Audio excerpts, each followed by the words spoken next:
Hi besties, welcome back. Imagine getting 7 distinctions by the time you are done with your grade 12 exam. I'm sure you've seen people say, I bought a full house, I got 7 out of 7, I got 8 out of 8.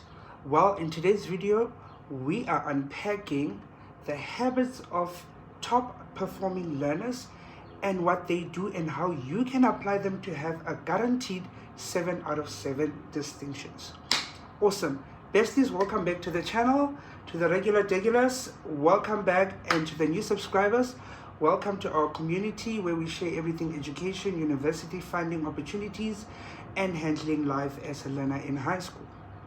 So let's get straight into it. We are going to first start with reflection. If you follow me on TikTok, you already know what I'm about to say. Reflect, reflect, reflect. In order for you to be able to get 7 distinctions, you need to understand and apply the habit of always reflecting. Top performing learners are never satisfied with their performance. They'll aim for an 85 or 95, then they'll get a 92. They're not satisfied. It's a good mark, but they're not satisfied because that is not what they wanted. So they go back and find out what they did that did not work for them. So that is a very important skill that you need to have. Reflection, reflection, and reflection. Oh, you can't even see my pulse. Awesome. So you need to reflect on what you did wrong throughout all the papers. English paper 1, paper 2, paper 3. Because remember, you might get a 80% in paper 1 for English, but paper 2 you get below, paper 3 then you get it. You need to understand where are you not getting that 80%. And what is it that you're doing wrong? Did you not know the content? Did you misunderstand the question? Did you misinterpret? Or you didn't answer what the question wanted for full marks? Sometimes you know the answer, but it's out of 5, but you're only able to provide 3 marks. You miss out on those 2 points that move you from that 60 to that 80%. So it's very important for you to reflect. All right. The second one, you are going to hate me for saying this, but you need to stop feeling sorry for yourself. Quick background story. When I was in matric, I lost my parents. And that was a bit tough. It's very tough losing your parents, mind you, in grade 12. It was very hard, and I could have decided to feel sorry for myself. I just lost my parents, that's why I can't do well. Well, they're gone. But what are you doing about it? Your life needs to move on. From whatever it is that had happened, it's traumatic, but you need to take that moment as something to motivate you to achieve your goals. All right? So don't feel sorry for yourself. There's no electricity at home. You only eat once a day at home. We all come from backgrounds that are totally different, and we're exposed to different situations that are not ideal. In some families, you only have 1 meal a day. In some families, there's so many of you guys that you don't get enough time to sleep or to even study. There's so many chores. You have to do this and this and that, and you feel like you can't do it. There's load shedding. There's no electricity to study. Well, come up with a solution. Because remember, this is your future. It's your future. It's not mine. It's not your parents. It's not your aunt. It's not your teachers. It's not your principals. All of those people have gotten their qualifications and their matrics. It's yours. So you are the main person in the story. So if there's a problem, come up with a solution. There's load shedding. Can I study at school? You have a phone. Use the flashlight and study. Let's get into it. Your teacher's not teaching you. You have YouTube. So don't feel sorry for yourself. Okay. Set clear goals. When you set your goals and you see them daily, whether that be on a book or whether on a wall, write the marks that you have and aim as high as possible and realistically so. For example, if you know that you've been getting 40% for maths, you cannot now start aiming for an 80 because that's double your mark. You need to start gradually aiming, slowly but surely. So let's say you've been getting a 72 for maths. You can aim for an 85 so that if you get disappointed, you still drop maybe by 81, 80, or 82. Because imagine you aim for 80%, then you get a level 6. Then you're not so happy, are you? So aim high, but also reflection will help you with this. Because reflection will make you understand. For example, let me give you an analogy. For a paper that's out of 150, if you typically get below 50%, it means that you struggle with memorization and understanding. Because almost half of any paper assesses your ability to memorize. Define Newton's second law. Define what income tax is for maths lit learners. That's something that you don't have to understand. You have to memorize it in a way. As much as you need to understand it, but you need to memorize what it says, word for word. In Newton's, if your definition is wrong, you get a 0. So it's your understanding and memorization. Explain why a person is traveling at the same speed as the car with the seatbelt, why they're jumping out of the car. Now you have to explain the law of inertia. And it's about you understanding the law and applying it. It's not about application intense. It's about your understanding of the work. Explain the process of protein synthesis from when this moves out of the ribosome. It's you understanding the whole process and understanding where the ribosome aligns with that entire story. It's not rocket science where they're going to ask you things that need you to think. It's about you understanding the protein synthesis and understanding where the ribosome, the thing moves out of the ribosome. You understand what I'm saying? And if you get in between 90 out of 100, well, from half is 75, from 75 to 110, you understand and you're able to memorize. Your problem is now middle to high order questions, mostly middle questions, because high order questions don't account for that large portion. So it means that you struggle with what we call level 3 questions, and that is what you need to be paying attention to.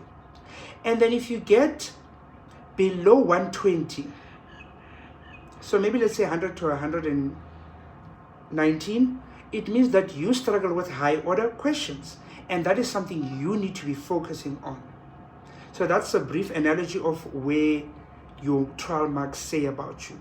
So you've set your goals. English, I want 85. Setswana or Afrikaans or isiZulu, I want 90. LO, I want this much. This, I want this much. This. You have it there. The average that you want. The power of manifestation is crucial. The things that you put onto the universe will happen to you. If you say that you are going to fail, you are going to fail because you've put it out there. Set your goals. Create a realistic timetable. I know this is a topic that a lot of people like to tussle on, because some people don't prefer to have a timetable, but let me tell you why you need one. It does not need to have times. I repeat, your study timetable does not need to have times. Times put you under a lot of pressure, and we all know life happens. You finish classes late and now you're supposed to start at 4, now it's 5. You're like, I don't think I should study. You see how that discourages you, not demure. So, very important for you to have a timetable that allows you to at least study 3 to 5 subjects a day. Remember now, you don't have LO, you should be having 6 subjects, and if you have 8 subjects, you should be having about 7. So doing 3 to 5 in a day, depending on how well you can study. Some people can do more. I used to prefer doing more because then I moved between subjects. And then, for example, I didn't like my home language, which was Setswana. I would integrate it into the subjects that I liked. So I would do life sciences, English, and then I would do maths, and then Setswana. You see how now I'm able to do that? And then the time, ideally, you know your concentration span. The human concentration span is very, very short. So you can either do 1-hour study sessions per subject, depending on the time you have. That would give you about 4 hours of study for 4 subjects a day. So how will that work out? 25 minutes for that life science, break 5 minutes. It's called a Pomodoro technique. 25 minutes study, 5-minute break. And then you come back 25 minutes and then 5 minutes break. Then you are done. But if you know that you're strong, you can do 50 minutes one way and then 10-minute break before the next study session. You can do that. And then after the second study session, you can take maybe a 30-minute to an hour break to do something productive. Maybe you're doing dishes while listening to music, but you're doing something to just move your mind away from books, because sometimes books can be very overwhelming. And also try and explain things to yourself in a way that you understand them. Remember that if you cannot explain it to a 5-year-old, you do not understand it very well. Okay? You need to know active learning techniques. Active recall. We just spoke about the Pomodoro technique that you should also implement. You should start summarizing. For some subjects, summaries are very important, especially if you do literature. Paper 2, making summaries of your pieces is very important, and an analysis of that. Self-testing yourself with past papers. Make sure that you understand the kind of questions you could be exposed to. You get that? And the other one is teaching others. I used to teach my walls, mirror on the wall. Okay, so when we solve exponential equations, the most important thing is this. And if we're doing a surd, this is more critical. When I'm solving a simultaneous equation, I have to make x or y the subject of the formula, whichever is the easiest for me to do from the two equations I have been provided. That is me teaching the walls. And now it starts sticking better. You get that? What I would also do, if you're someone who maybe travels to school with a bus or something, I would always read out my notes. So, for example, let's say I'm doing a summary for my children, my Africa. I would summarize in a voice note. And then when I'm going home in the taxi, I'm listening to what I just said. You know, utilizing your time very wisely. I used to even tell my grade 12s, when you go to the bathroom, leave that phone. Unless if you're going to listen to someone teaching you. Because people tend to procrastinate and spend too much time in the bathroom. It's just going to be there 5 minutes. You get your phone. 30 minutes gone and wasted. So use your time very wisely. And stay consistent. It is not easy. Remember, if it was easy, all of us would be doing it. If it was easy, we'd all be doctors, we'd all be engineers, we'd all be astrophysicists, we'd all be nurses, we'd all be educators. It's not easy. That's why you have to work hard. Work hard and stay consistent. So even if you dedicate that 30 minutes for each subject, that's like 2 hours. You did something. Staying consistent is important. Don't say, I'm going to do 2 hours of maths. If you're going to get tired, you're going to be demotivated. Try and break it and balance your subjects. Don't do maths and physics after one another unless if you're able to handle that. If you know that these subjects are chowing and they're throwing hands, yay! You know, do maths, do a language, do physics, do another language. Blend them. That way the learning becomes enjoyable. The other one, seek support. Either from your friends, your teachers, YouTube, or even ChatGPT. You guys have the use of artificial intelligence. Utilize it for the best. There are other softwares online that you guys can also use to help you with summaries. There was another creator on TikTok. He said that for life sciences, something that helped him was that whenever he was studying, he would take the questions and combine them with a memo using AI so that he studies exactly what the memo wants. So maybe if they ask you about the effect of the anticodon changing, does it change the protein that will be produced or not? Then the AI would put the question and then put how to answer that. And if they ask about transcription, the AI would say transcription and then what the memo wants and how the memo marks. That way, when he was studying from those notes he got from AI, he was studying exactly what the memo would want. And if you study exactly what the memo would want, you would be getting the answers correct because that is what's in the memo. The previous memo said that. So remember, it's very important for you to know the work, how to answer it in a timely manner, but you need to know how to answer the questions for full marks. Very, very crucial. That's why you do the past papers to help you with that. Another thing I will tell you is to make sure you have a positive mindset. We are going to make sure that we have a robot system. Positive mindset, every day have a word of affirmation. When things get tough, go. If you're someone who's religious like me, go to the Bible. It will comfort you. If you're someone who believes in getting quotes every day, read those quotes every day.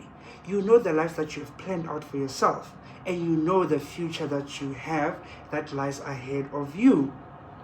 The other thing is for you to monitor your progress, which brings me to the end. We are talking about the robot system. You are aiming for an 80. If you get anything 80 and above, you highlight it with green. Remember, the robot system is green, yellow, red. So green means that you are meeting the target. So under each paper, you will write the topics that you have to do. So let's say maths, there's algebra, patterns, functions, the works. There's also probability. After you do past papers for algebra, you convert the mark you get to a percentage. You get 88, you highlight with a green. So anything between 80 and above, you highlight with a green.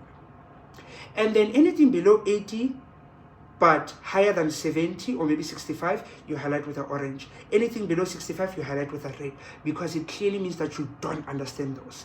Then by the time you are revising final 2 days before your paper, you know the topics you need to be prioritizing. And also from your trial, go back to your trial scripts. Find out, when we looked at Newton's law, did you get that distinction? When it comes to momentum, did you get that distinction? Highlight. This will tell you which topics you need to prioritize. Because one thing I can tell you as human beings is that we like to do the things that are very easy because it's so comforting to us. Trust me, I used to do that. In geography, I hated geomorphology. Only till the end of the year, I started changing my mindset, and then I started doing quite well. So the attitude we have towards that subject or the topic, we now tend to now shift to things that feel easier to us, because as human beings, we are always afraid of being challenged. So we want something that's very easy, something that boosts your confidence. I'd always do climate and weather because I knew that if I had climate and weather questions, I'd get full marks. So I'd always study that because it comforted me. And then I'd always move away and shy away from geomorphology. So don't shy away from trigonometry. Don't shy away from Euclidean geometry. And remember that aiming for 7 distinctions sets a very, very high standard. But even if you fall short, you'll still achieve remarkable results. You'll get 4, 5, 6, 7 distinctions.